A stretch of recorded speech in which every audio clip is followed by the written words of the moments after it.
Bismillahirrahmanirrahim. Innal hamdalillah nahmaduhu ta'ala wa nasta'inuhu wa nastaghfiruhu wa natubu ilaih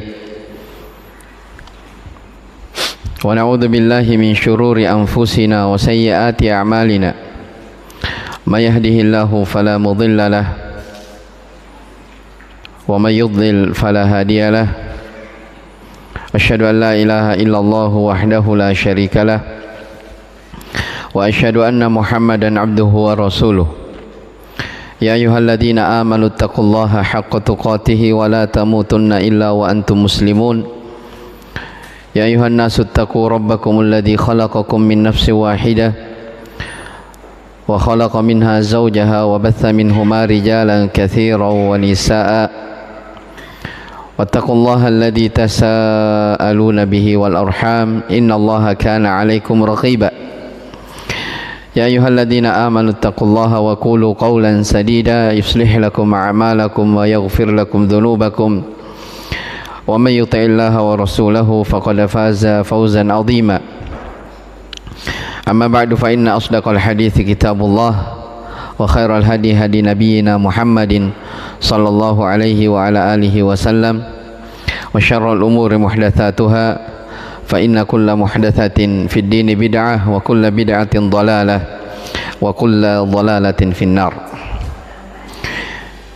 Ikhwani fid din wa akhwati fillah rahimani wa rahimakumullah.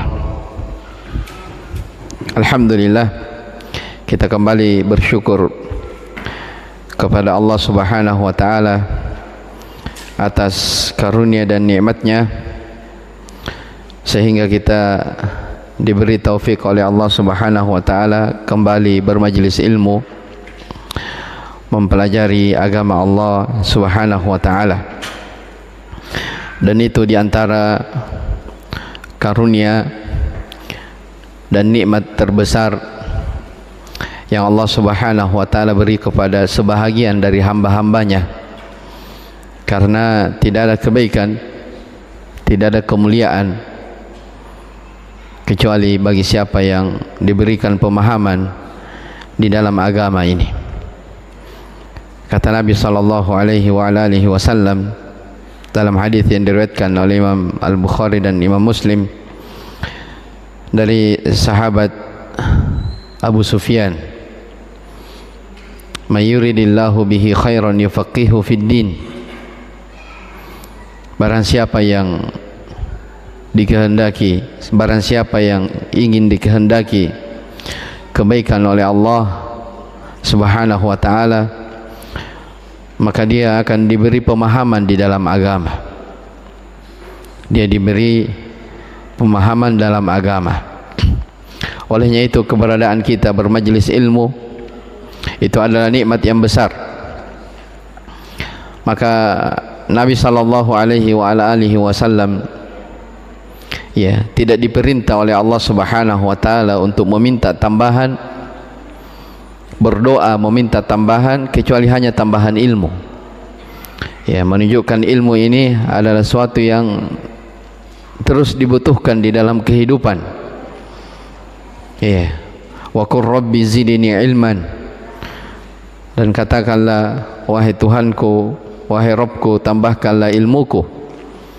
Jadi kalau Nabi sallallahu alaihi wasallam saja diperintah oleh Allah untuk berdoa meminta tambahan ilmu, maka tentunya kita yang penuh dengan kekurangan, yang penuh dengan cacat, lebih butuh dan lebih perlu yang namanya ilmu.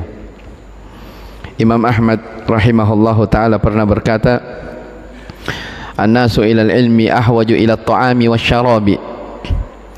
Kebutuhan manusia terhadap ilmu melebihi daripada makan dan minumnya. Melebihi daripada makan dan minumnya. Karena kata beliau, makan dan minum itu hanya diperlukan satu atau dua kali dalam sehari. Amal ilmu bi'adadi anfasihi. Adapun ilmu dia perlukan di setiap detak-detak nafasnya. Di setiap kehidupannya, di setiap detik-detik hidupnya dia butuh ilmu pengetahuan. Ya, maka wasiat untuk diri saya pribadi dan kepada jamaah ikhwani wa akhwati kaum muslimin wal muslimat rahimani wa rahimakumullah, jangan pernah bosan ya bermajlis ilmu, menghadiri majlis ilmu dimanapun saja. Apalagi kita di masa ini ya diberikan kemudahan oleh Allah Subhanahu wa taala, majlis ilmu ada di mana-mana. Taib, di antara nikmat Allah Subhanahu wa taala di tempat kita ini, insyaallah kita akan memulai pelajaran baru, yaitu yang diambil dari kitab yang berjudul Qurratu Uyunil Muwahhidin. Jadi judul asli dari kitab yang kita akan baca adalah Qurratu Uyunil Muwahhidin fi Tahqiqi Da'watil Anbiya'i wal Mursalin. Ya, yang artinya penyejuk mata bagi orang-orang yang bertauhid di dalam mentahqiq atau di dalam menyempurnakan dakwah para nabi dan rasul. Ya, judul kitab ini asalnya adalah Kitabut Tauhid yang ditulis oleh Syekhul Islam Muhammad bin Abdul Wahhab At-Tamimi An-Najdi rahimahullahu taala. Jadi ya Kitabut Tauhid, kitab yang masyhur, dikenal ya di kalangan penuntut ilmu, dikenal dalam di masyarakat awam sekalipun. Kitabut Tauhid adalah kitab yang sangat terkenal. Nah, Kitabut Tauhid ini kitab yang para ulama banyak sekali ya menulis syarah penjelasan tentang Kitabut Tauhid. Ya, puluhan, bahkan mungkin mencapai ratusan, saking banyaknya yang mensyarah, yang menjelaskan dari kitab At-Tauhid ini. Di antara yang menjelaskan ya kandungan dari Kitabut Tauhid adalah apa yang kita baca ini, kitab yang berjudul Qurratu Uyunil Muwahhidin fi Tahqiqi Da'wati Al-Anbiya'i wal Mursalin. Ya, ini ditulis oleh cucunya penulis Kitabut Tauhid, namanya Syekh Abdurrahman Ibn Hasan Ibn Muhammad Ibn Abdul Wahhab rahimahullahu ta'ala, cucu dari penulis Kitabut Tauhid. Ya, namanya Syekh Abdurrahman Ibn Hasan Ibn Muhammad Ibn Abdul Wahhab rahimahullahu ta'ala. Taib. Jadi asalnya Syekh Muhammad rahimahullah menulis kitab namanya Kitabut Tauhid. Ya, namanya Kitabut Tauhid. Ya. Setelah itu datang cucu beliau, namanya Syekh Sulaiman Ibn Abdullah Ibn Muhammad Ibn Abdul Wahhab. Syekh Sulaiman Ibn Abdullah Ibn Muhammad bin Abdul Wahhab. Syekh Sulaiman ini cucu dari Syekh juga, menulis kitab syarah penjelasan tentang Kitabut Tauhid, namanya Taisir Al-Azizil Hamid. Namanya Taisir Al-Azizil Hamid. Kitab ini semua dicetak ya. Kitab aslinya semuanya ada di rumah, kita hanya bawa PDF saja. Jadi kitab Taisirul Azizil Hamid ini adalah kitab yang paling pertama menjelaskan dari Kitabut Tauhid. Ini kitab Taisir Al-Azizil Hamid. Hanya ya kitab Taisir Al-Azizil Hamid itu dia Syekh rahimahullah, Syekh Sulaiman tidak selesai beliau tulis. Ya, beliau tidak selesai tulis. Ya, nanti akan kita lewati. Beliau berakhir di bab masalah orang-orang yang mengingkari masalah takdir. Ya, jadi masih ada sekitar 7 bab setelahnya yang beliau tidak jelaskan. Itu kitab Taisir Al-Azizil Hamid. Tebal ya, tebal. 200 halaman lebih, bahkan 300 itu kitab. Karena kitab Taisirul Aziz ini tidak selesai, yang ditulis oleh Syekh Sulaiman, cucu dari Syekh, Maka datang setelahnya namanya Syekh Abdurrahman. Ini Syekh Abdurrahman menulis kitab namanya Fathul Majid. Ya, Fathul Majid ini kitab yang sangat terkenal juga, dicetak. Ya, lebih tebal daripada Taisir Al-Azizil Hamid. Ya. Kitab Fathul Majid itu penjelasan dari kitab Taisir Al-Azizil Hamid yang saya tadi sebutkan. Ya, jelas ya? Syekh tulis, tapi penulisnya lain. Tapi sama-sama cucunya Syekh, namanya Syekh Abdurrahman. Dari ayah yang berbeda. Jadi kalau tadi penulis kitab Taisir Azizil Hamid namanya Syekh Sulaiman ya bin Abdullah bin Muhammad bin Abdul Wahab. Kalau penulis kitab Fathul Majid namanya Syekh Abdurrahman bin Hasan bin Muhammad. Jadi ayahnya saudara. Jadi cucunya Syekh ini yang menjelaskan kitab Tauhid dengan dua judul yang berbeda. Taib. Setelah Fathul Majid ya ditulis dengan lengkap, tebal, dicetak. Dan ini kitab masyhur, diajarkan di mana-mana. Ya, saya juga ada pengajian, saya baca kitab Fathul Majid di tempat lain. Iya. Nah, ternyata kitab Fathul Majid ini diringkas lagi. Iya. Kitab Fathul Majid ini diringkas lagi. Ringkasannya ini namanya Qurratu Uyunil Muwahhidin fi Tahqiqi Da'wati Al-Anbiya'i wal Mursalin. Jelas ya? Jadi kalau diurut, jadi ada kitab namanya Kitabut Tauhid. Ya, Kitab Tauhid ini disyarah, dijelaskan oleh kitab yang namanya Taisirul Azizil Hamid. Tapi qadarullah ternyata Taisir Azizil Hamid ini tidak selesai dijelaskan. Ya, tidak selesai.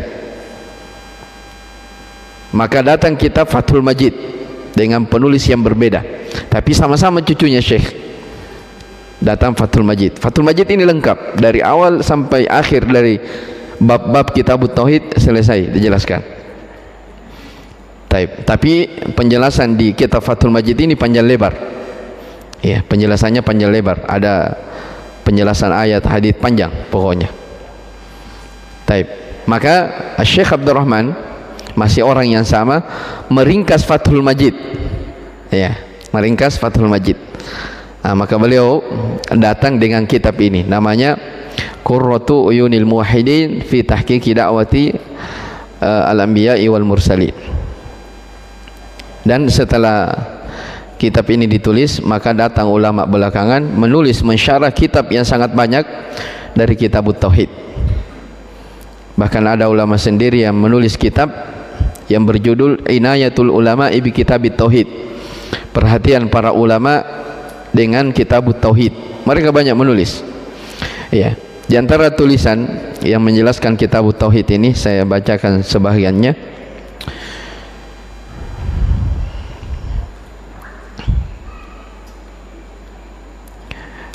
Ada kitab namanya Tahqiqut Tajrid fi Syarhi Kitab Tauhid yang ditulis oleh seorang yang bernama Abdul Hadi bin Muhammad Al-Bakri Al-Ijli yang wafat pada tahun 1262 Hijriah. Ya, demikian pula Fathul Majid yang saya sebutkan tadi yang ditulis oleh Syekh Abdurrahman Ibn Hasan Ibn Muhammad, cucu dari Syekh Muhammad rahimahullahu taala.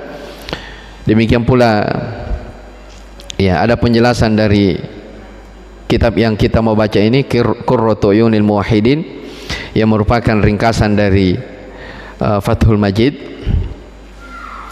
Demikian pula ada kitab yang berjudul Ibtalu At-Tandid bi Ikhtisari Syarhi Kitab Tauhid.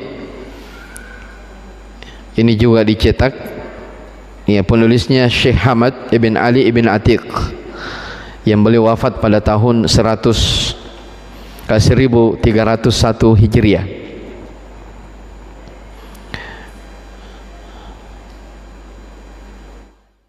Demikian pula ini sebagiannya saya sebut Fathullahil Hamidul Majid fi Syarhi Kitab Tauhid yang ditulis oleh Syekh Hamid Ibn Muhammad Ibn Hasan Ibn Muhsin. Demikian pula dari ulama sekarang, ya, ulama belakangan, namanya Al-Qaulus Sadid fi Maqasidit Tauhid, yang ditulis oleh ulama terkenal Syekh Abdurrahman bin Nasir As-Sa'di, penulis dari kitab At-Taisir, yaitu penulis kitab tafsir Taisir Karimir Rahman.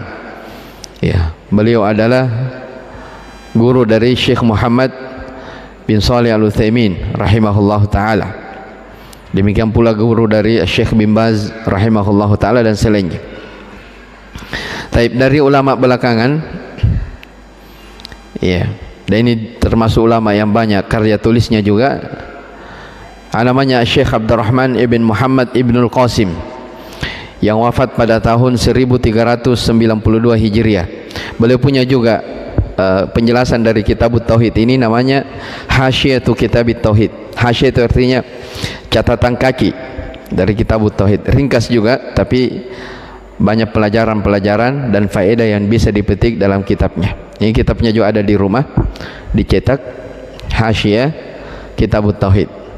Bahkan Ibnul Qasim ini rahimahullahu taala, ya, di antara keistimewaan beliau, antum tahu Syekhul Islam Ibnu Taimiyah rahimahullahu taala, ya, Syekhul Islam punya kitab Majmu' Fatawa yang dicetak puluhan jilid, ya, yang mengumpulkan kitab Syekhul Islam Ibnu Taimiyah sehingga dicetak sekarang puluhan jilid sampai 40 jilid kalau tidak salah lebih. Itu yang tulis adalah Syekh Abdurrahman ibn Muhammad ibn Qasim rahimahullah. Beliau yang kumpulkan. Jadi Syekhul Islam Ibnu Taimiyah itu banyak kitabnya, itu bukan beliau yang kumpulkan, tapi ini Syekh Abdurrahman ibn Muhammad ibn Qasim rahimahullahu taala. Taib. Kemudian dari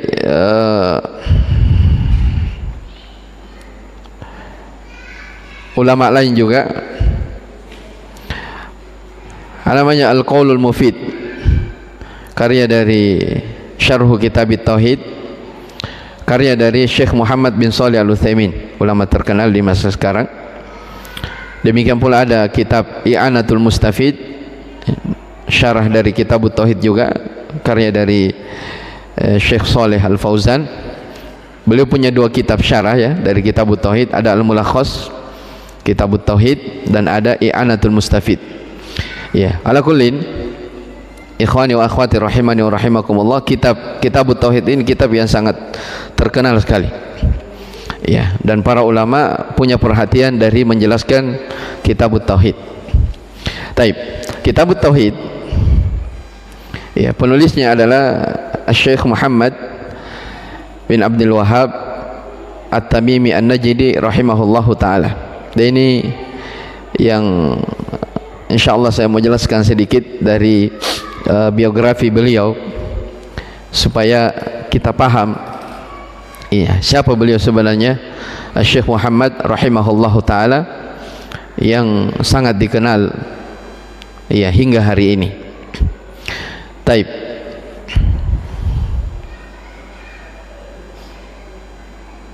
Saya bacakan biografinya.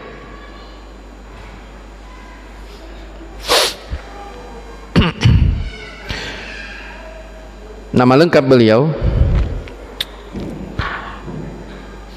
Abul Husain Muhammad ibn Abdul Wahhab ibn Syekh Sulaiman ibn Ali ibn Muhammad ibn Ahmad ibn Rashid Al-Wuhaibi At-Tamimi rahimahullahu ta'ala. Beliau lahir di Unaizah, salah satu wilayah di Najd, ya, di Saudi sana, namanya di Najd. Lahir pada tahun 1115 Hijriah, atau bisa dikatakan bertepatan dengan tahun 1703 Masehi. Ya, dan beliau wafat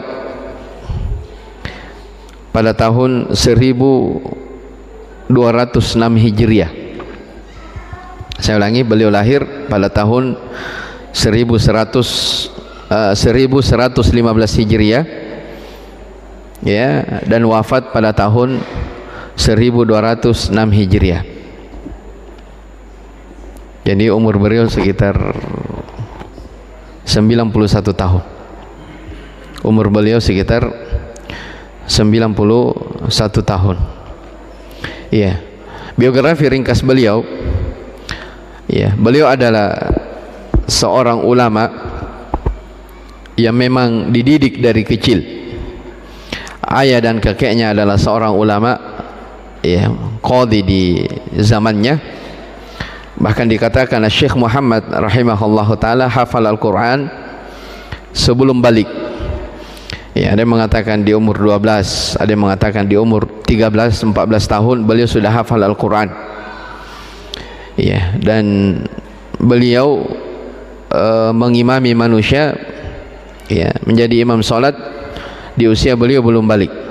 Ini menunjukkan kecerdasan beliau di dalam memahami ilmu. Ya. Maka di sekitar umur beliau itu 12 tahun, 13 tahun, maka beliau melanjutkan menuntut ilmu dan berhaji di Mekah dari Unaiza di Najd. Beliau melanjutkan rihlah menuntut ilmu di umur 13 atau 14 tahun sekitar itu. Dan disebutkan itu beliau berhaji awal kali pada tahun 1127 Hijriah. Ya, beliau berhaji.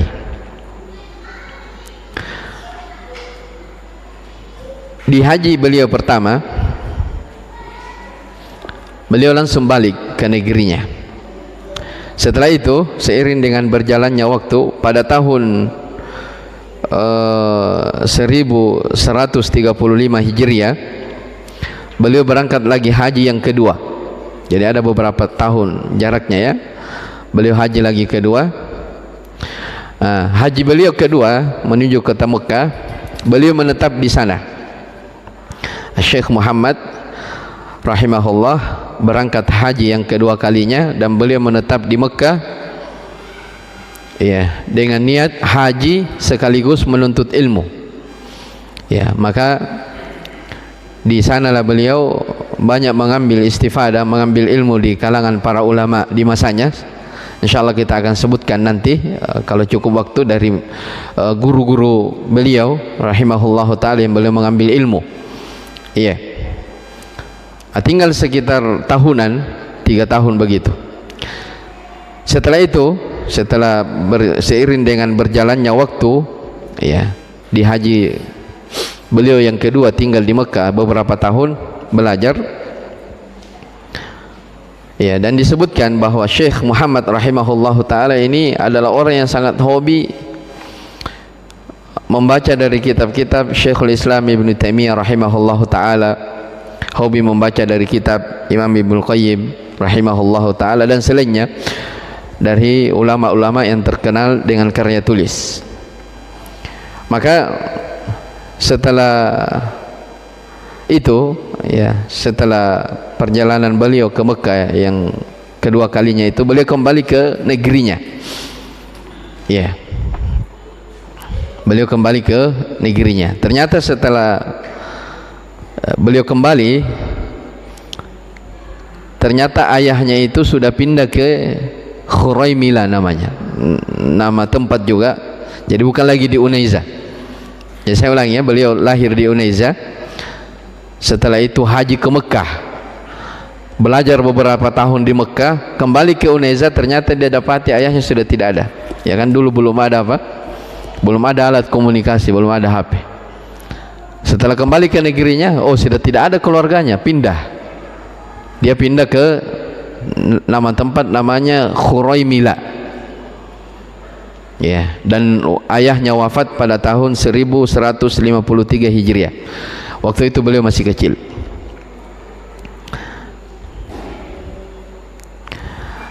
Seiring dengan berjalannya waktu, ya, seiring dengan berjalannya waktu, disebutkan bahwa kondisi Najd, kampung halamannya itu beliau kembali ke kampung halamannya.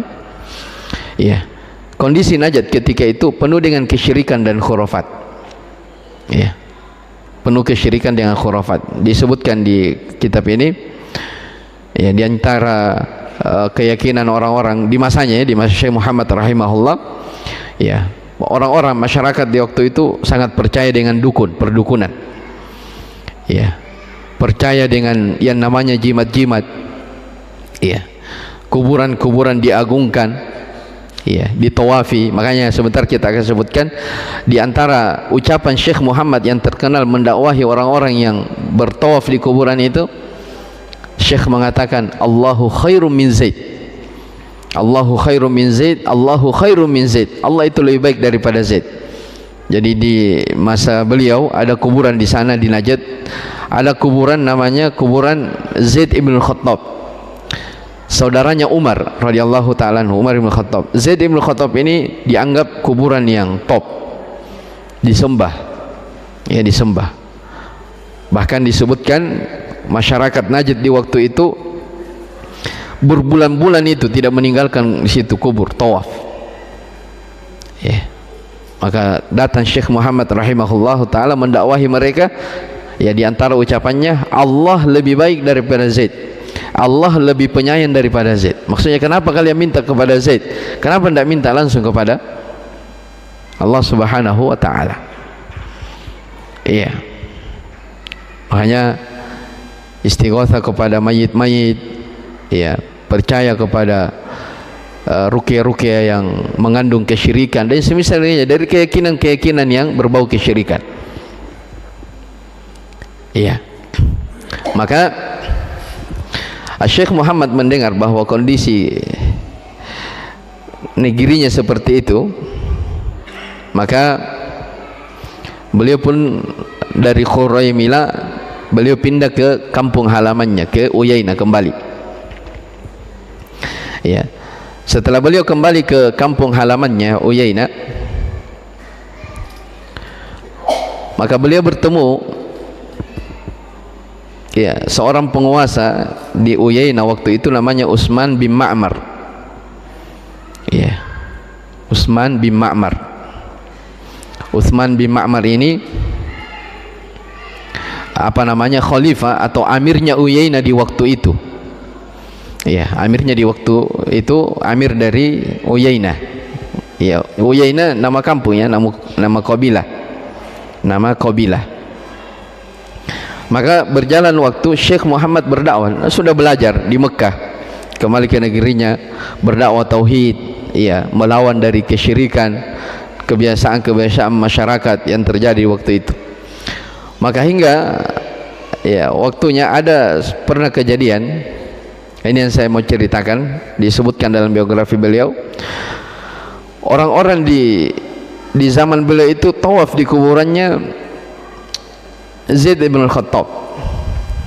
Ya. Maka Syekh Muhammad rahimahullah tidak pernah berhenti mendakwahi mereka.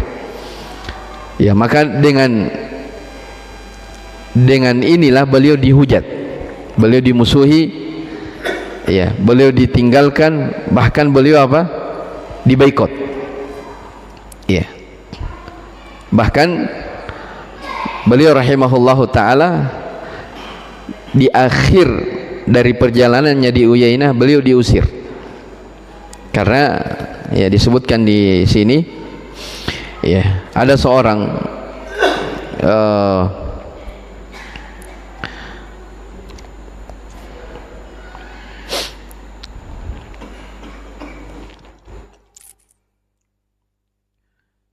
ada seorang amir, pemimpin di waktu itu di kabilah lain, namanya kabilah Ahsa.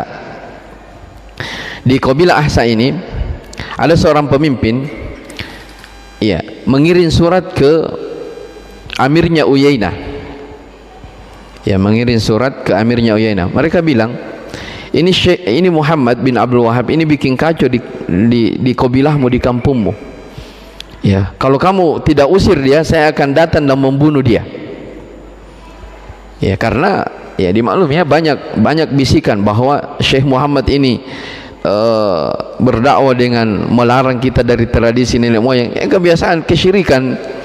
Kalau apa namanya, disampaikan, banyak orang yang tidak suka. Maka di waktu itu ketika Syekh berdakwah seperti itu, banyak orang yang benci, hingga akhirnya ada amir dari Ahsa minta supaya Syekh ini dibunuh, Syekh Muhammad dibunuh. Maka amirnya Uyainah, ya, amir dari Uyainah yang tadi saya sebutkan, yang namanya Uthman bin Ma'mar ini memerintahkan kepada Syekh Muhammad agar meninggalkan Uyainah, pergi, ya, walaupun dengan berat hati meninggalkan kampung halamannya, tapi pergi, ya. Dan disebutkan beliau meninggalkan kampung halamannya di musim panas. Beliau tidak membawa apa-apa, dia tidak, pokoknya ditinggalkan keluarganya, pergi begitu saja. Ya, tidak ada yang beliau bawa kecuali hanya disebutkan semacam kipas kecil di musim panas. Ya, dalam keadaan beliau diusir dari kampung halamannya. Dan disebutkan dalam perjalanan beliau hanya membaca wa may yattaqillaha yaj'al lahu makhraja wa yarzuqhu min haitsu la yahtasib wa may yatawakkal 'ala Allahi fahuwa hasbuh. Barang siapa yang bertakwa kepada Allah, maka Allah akan memberikan kepadanya jalan keluar dan dia akan diberi rezeki dari area yang tak pernah disangka-sangka. Siapa yang bertawakal kepada Allah, Allah akan mencukupinya. Itu yang beliau baca di perjalanannya. Maka beliau pun pindah, diusir dari Uyainah, pergi ke tempat, ya, yang namanya,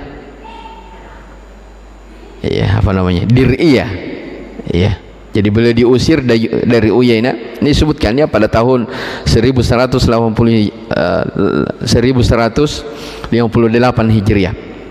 Maka ketika beliau diusir dari kampung halamannya Uyainah, beliau pergi ke sebuah tempat namanya Dir'iyah.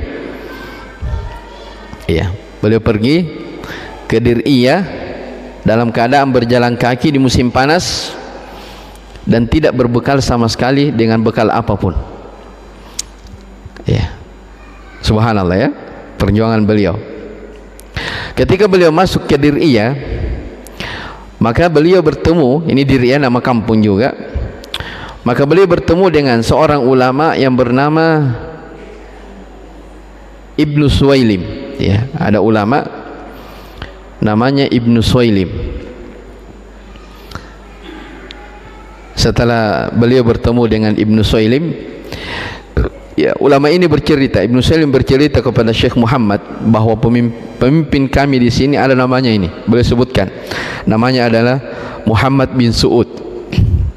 Ya, Muhammad bin Su'ud kita tahu pendiri pertama kerajaan Saudi Arabia. Ya, jadi di Dir'iyah inilah, ya, perhatikan, ya, ini saya mau cerita juga awal terbangunnya kerajaan Saudi Arabia. Ya, jadi dulu Arab Saudi itu belum menjadi satu negara yang sekarang dikenal sebagai Arab Saudi, satu kesatuan. Dulu masih apa namanya, terpisah-pisah, berkobilah-kobilah orang dahulu. Taib. Setelah Syekh Muhammad rahimahullah taala bertemu dengan seorang ulama namanya Ibnu Suwailim, maka Ibnu Suwailim memperkenalkan bahwa pemimpin kami di sini namanya Muhammad bin Su'ud. Ya, Al-Imam Muhammad bin Su'ud. Maka seiring dengan berjalannya waktu, ya, seiring dengan berjalannya waktu, ternyata Ibnu Suwailim ini memperkenalkan kepada Syekh Muhammad dari orang-orang dekatnya ini, amir ini, raja ini. Ya, di antara yang diperkenalkan dua dari saudaranya, namanya Musyari, dan yang kedua namanya siapa namanya, Thunayyah, ya, Thunayyah. Yang ketiga adalah istrinya Imam Muhammad bin Su'ud. Ya, di antara orang yang menerima dakwahnya Syekh Muhammad bin Abdul Wahhab rahimahullahu taala di Dir'iyah adalah istrinya raja satu dan dua dari saudaranya. Ya, dua dari saudaranya. Maka tiga orang inilah, ya, dua dari saudaranya Muhammad bin Su'ud dan satu istrinya, yang memperkenalkan dakwah Syekh Muhammad bin Abdul Wahhab kepada Raja Muhammad bin Su'ud. Ya, awalnya, ya, sebagaimana disebutkan, awalnya Muhammad bin Su'ud tidak gampang dipengaruhi dengan dakwah. Tidak langsung orang masuk, tapi melalui istri. Ya, kita tahu istri. Ya. Jadi ketika istrinya Muhammad bin Su'ud, ya, mulai paham tentang apa dakwah yang didakwakan oleh Syekh Muhammad bin Abdul Wahhab rahimahullah taala, beliau disitulah mulai mengajak suaminya. Ya. Bahkan ada pesannya, pesan istrinya kepada Muhammad bin Saud, dia bilang, ya kalau datang Muhammad bin Abdul Wahab, maka muliakanlah dia sebagai tamu yang terhormat. Kalau datang di tempat ini Muhammad bin Abdul Wahab, maka muliakanlah dia sebagai orang yang terhormat, karena dia adalah orang yang berilmu. Ya, orang yang berilmu. Maka dengan sebab istrinya, hingga akhirnya Muhammad bin Saud bertemu dengan Syekh Muhammad bin Abdul Wahab rahimahullahu ta'ala. Maka terjalinlah kerjasama. Terjalin apa? Kerjasama. Maka dua tokoh inilah, ya, hingga akhirnya berdirilah sebuah kerajaan namanya apa? Arab Saudi. Jadi itu Saudi itu dari kata Muhammad bin Saud, Arab Saudi. Ya, Muhammad bin Saud. Maka ya panjang apa namanya kisahnya ya.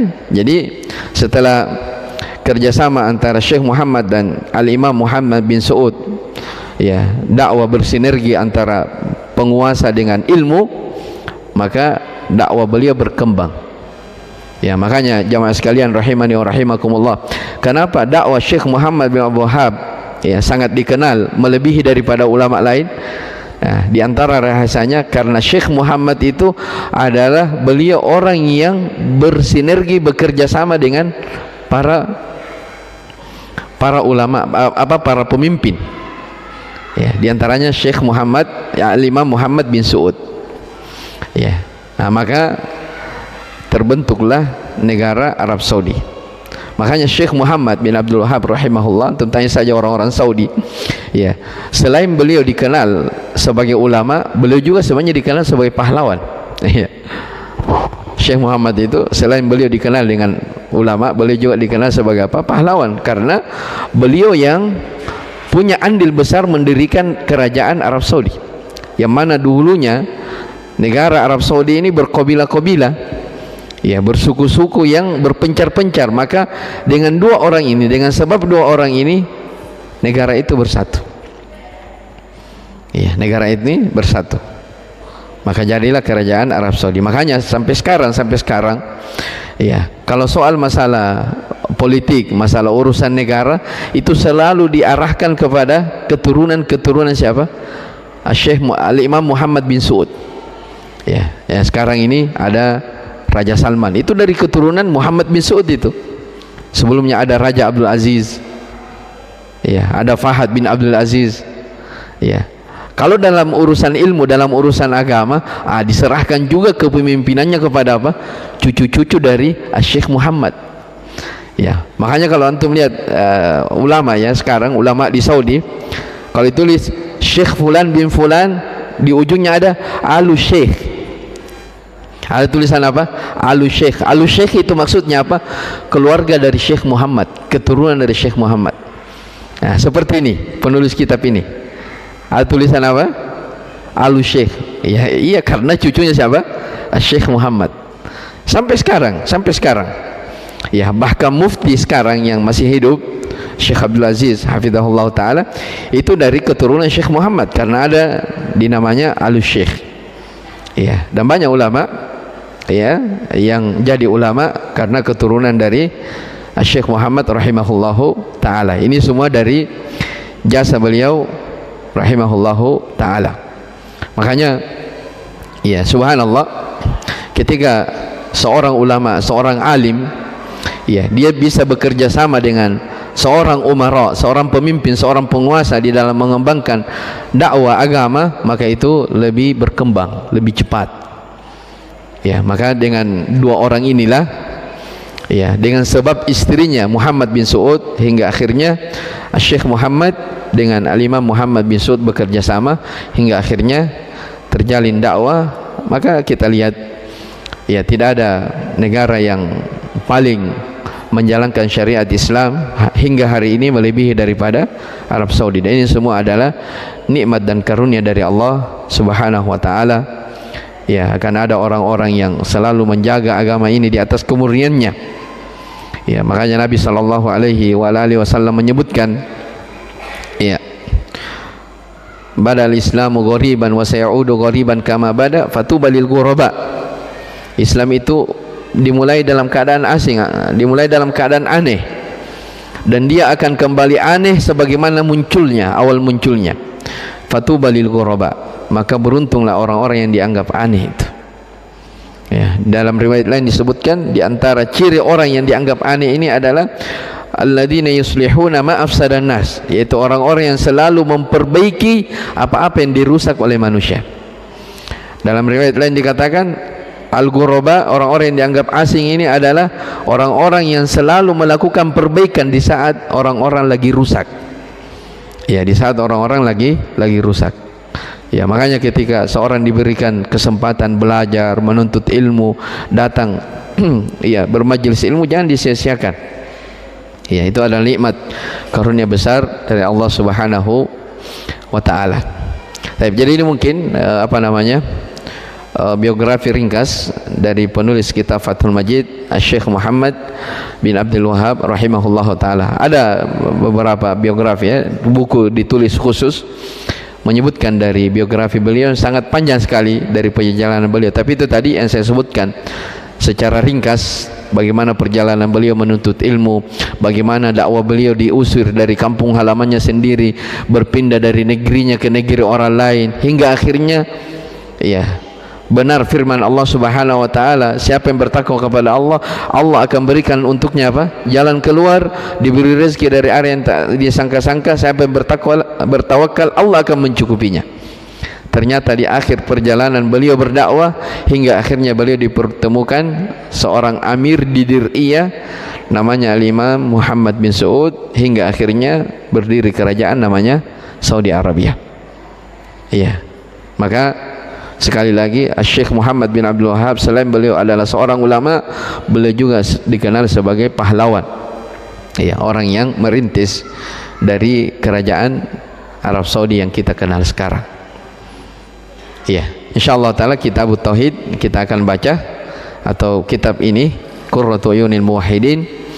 Ya, isi dari kitab ini, ya, kandungannya Syekh rahimahullahu taala hanya menyebutkan ayat Al-Quran, demikian pula hadis Nabi SAW dan ucapan para sahabat.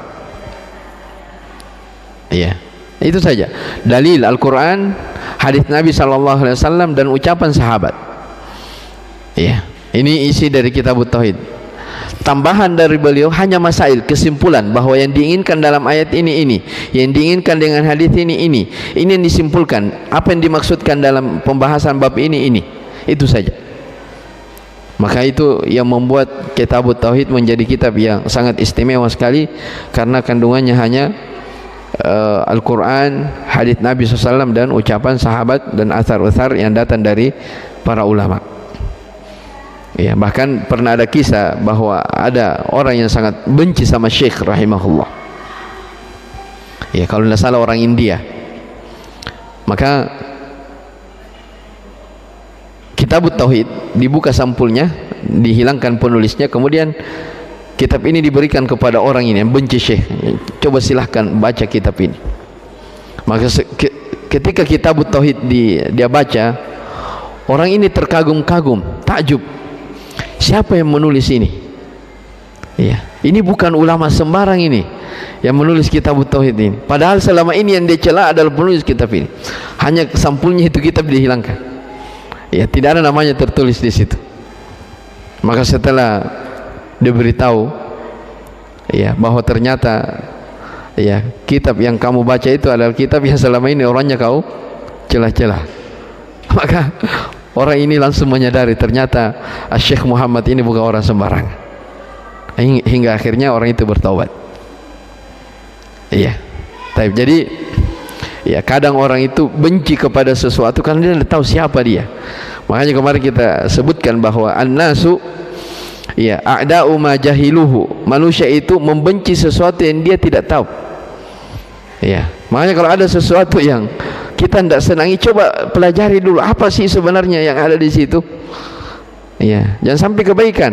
Ya, kadang sebuah kebaikan orang menjadi benci karena tidak tahu. maka coba ditelusuri. Ya, dan itu banyak kejadian. Makanya benar ucapan seorang pepatah Arab, mereka mengatakan an-nasu a'da'u ma jahiluhu. Manusia itu ya kadang membenci sesuatu yang mereka tidak tahu. Baik, saya kira cukup dulu. Insyaallah taala pekan depan baru kita baca isi dari kitab ini. Wallahu a'lam. Subhanakallahumma bihamdik asyhadu an la ilaha illa anta astaghfiruka wa atubu ilaik. Walhamdulillahirabbil alamin.